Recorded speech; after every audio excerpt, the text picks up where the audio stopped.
As simulações teóricas de materiais é algo surpreendente quando a ciência aplicada vem sendo desenvolvida dentro de um centro como este aqui, um centro voltado para a área de nanotecnologia.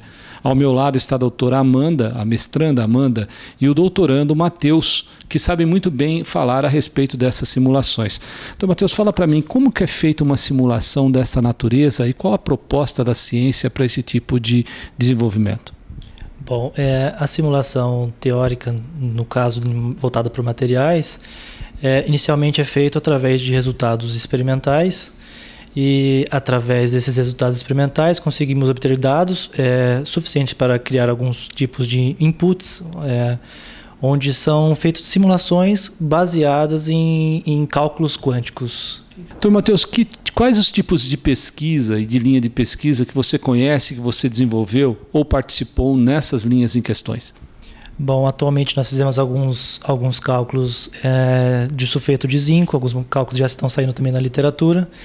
Também estamos desenvolvendo alguns cálculos em cima de zirconato de bário, tungstato de prata e diversos materiais ligados às pesquisas experimentais aqui do LIEC. Quando se faz cálculos teóricos, como que é feito? Nos dê assim uma simulação, pelo menos um exemplo prático do que é um cálculo. Por exemplo, no caso sulfeto de zinco, um exemplo bem básico, nós temos um material formado de enxofre e de zinco. Então é justamente você estruturar como é que esse sulfeto e esse zinco está disposto em toda a sua estrutura, nesse cristal, nessa forma que está disposto, e dessa forma fazer toda a simulação em relação à energia. Dependendo de determinada situação, você consegue ver como é que é o crescimento desse cristal, desse tipo de cálculos. Quer dizer, isso serve de base para futuras pesquisas e muitas vezes amplificar aquilo que já se sabe, né? Sim, justamente essa parte, o que é muito interessante essa química teórica, porque é justamente há um laço entre a química teórica e experimental. Muitas coisas que nós não conseguimos explicar experimentalmente, nós utilizamos dessa ferramenta teórica.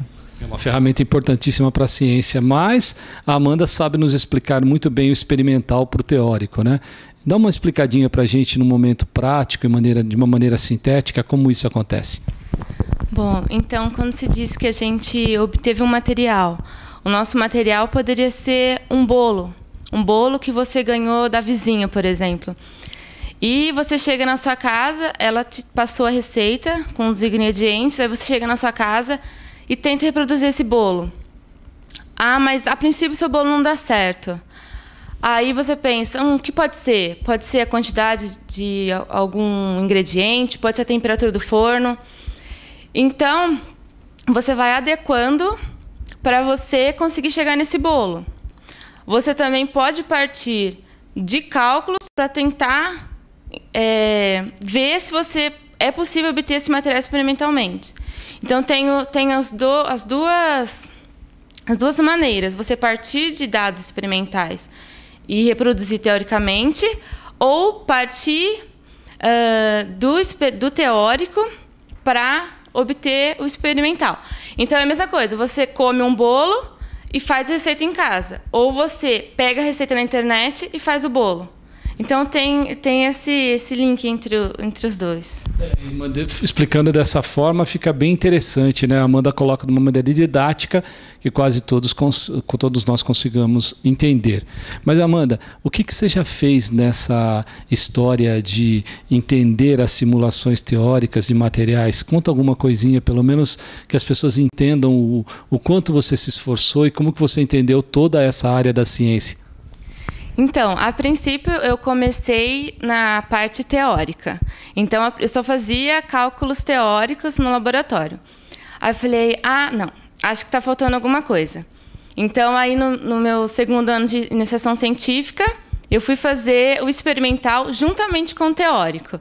Então, eu obtive meus dados experimentais, eu via como era feito e depois eu simulava. Então, eu acho que ficou tudo bem legal, assim, de se entender. Não ficava uma coisa vaga. Eu estou fazendo o cálculo, mas e aí? Da onde veio esses resultados? Da onde eu estou partindo?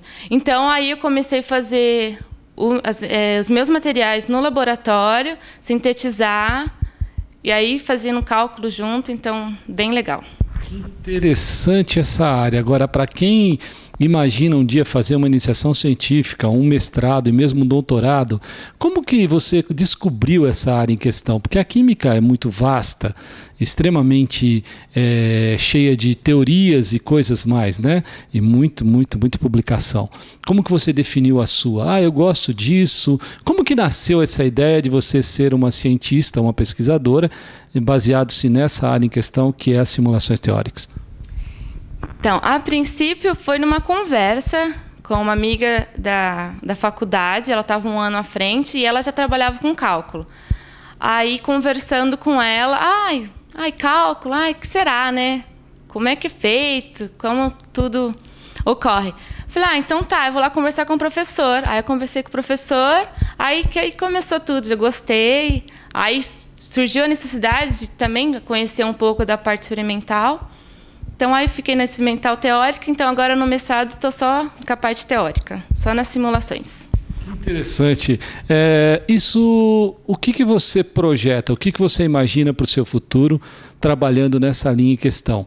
Uma pesquisadora com essas propostas de linha de pesquisa, no caso, simulações teóricas, você pretende o quê? Você já sonha com alguma coisa? O que seria? É muito cedo para dizer isso? Então, muito cedo? Não sei, talvez. Porque estou começando agora Porque quando você está fazendo iniciação científica, você tem que estudar para as disciplinas e fazer a iniciação. Agora, no mestrado, já tem um tempo maior para você se dedicar. E eu espero contribuir bastante com a literatura. Com certeza vai dar o que falar. Muitas publicações, a gente vai acabar assistindo toda essa projeção, né? Esse trabalho que ela está se propondo a fazer. Com certeza a Amanda vai dar o que falar, hein? Estou esperando, Amanda. Mas do meu lado, o Matheus também tem muito para falar para mim. Né, Ferrer? Conta para mim aí como que vai as suas pesquisas e para onde você quer chegar com tudo isso. Todo mundo que vê um pesquisador pergunta quais são seus sonhos, suas ambições dentro da ciência, ou até onde se pode chegar. Bom, então, só voltando um pouquinho, justamente como a Amanda estava comentando, a química teórica, junto com a química experimental, é uma ligação perfeita mesmo. Então, são coisas que juntas têm uma sinergia tremenda, é uma coisa muito interessante. E eu tenho expectativas extremamente positivas em relação a isso, são coisas que são pesquisas que nos agradam bastante, explicações muito interessantes, e pode... esperar que vai ter trabalhos muito bons, sim. Agora, a participação em congressos, seminários internacionais, em eventos nacionais e internacionais de ciências, você tem visto o quê? Para onde está caminhando as simulações teóricas? Então, na verdade, ainda há uma separação muito grande entre a química, as simulações teóricas e toda a parte experimental. Cada ano que passa, estamos vendo ainda mais se aproximando esses dois. Então, a gente espera que um dia vai ser tudo como se fosse a mesma linha de pesquisa, todos os centros pensando nos dois lados e, de uma forma, as duas caminhando junto. Aqui dentro do LIEC, do Centro Multidisciplinar, onde o professor Elson Longo está envolvido também, está sendo feito o quê? Quais os tipos? Como você poderia me exemplificar algumas linhas que vocês vêm desenvolvendo? Uma linha antiga já do grupo alguns materiais relacionados à parte relacionadas às propriedades fotoluminescentes de materiais. Ainda estamos trabalhando com esse tipo de materiais, mas também estamos trabalhando agora com materiais relacionados à fotocatálise, materiais bactericidas, e são esses grupos de materiais, essas linhas. Grupos de material interessante, gente interessante fazendo pesquisa, mas, Amanda, conta para mim uma coisa muito legal.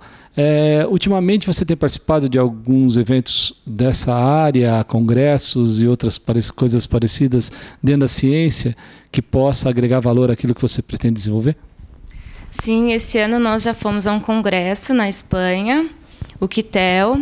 Foi um congresso muito bom, vários trabalhos muito interessantes. Interessante. Agora, nós podemos imaginar que para o futuro vem coisa nova? O que, hein? O que será que a Amanda e o Matheus têm para nos dizer? O que vocês esperam? O que vocês imaginam? Quais os novos desafios? O que isso te traz de satisfação? Conta aí. Olha, é uma pergunta que não tem como responder, né? Cada dia pra gente é um dia novo. Cada dia a gente está buscando coisas novas. Então, como eu já disse, expectativas a gente tem são bem positivas. Então, amanhã ninguém vai saber explicar pra gente. Legal. Agora, em relação à sua satisfação pessoal de estar envolvida nessa área da ciência, como que você definiria tudo isso? Então, da mesma forma que a Amanda, eu comecei... diferente da Amanda, eu comecei na parte experimental. E agora eu estou entrando na parte teórica e eu estou muito contente com isso, muito feliz. E trabalhar com essas duas coisas juntas. Duas coisas juntas. Isso. Eu acho que sim. Como a Amanda e como o Matheus, a ciência trabalha muitas vezes envolvendo as simulações teóricas com as experimentais de uma forma singular, a mostrar que ciência aqui tem qualidade.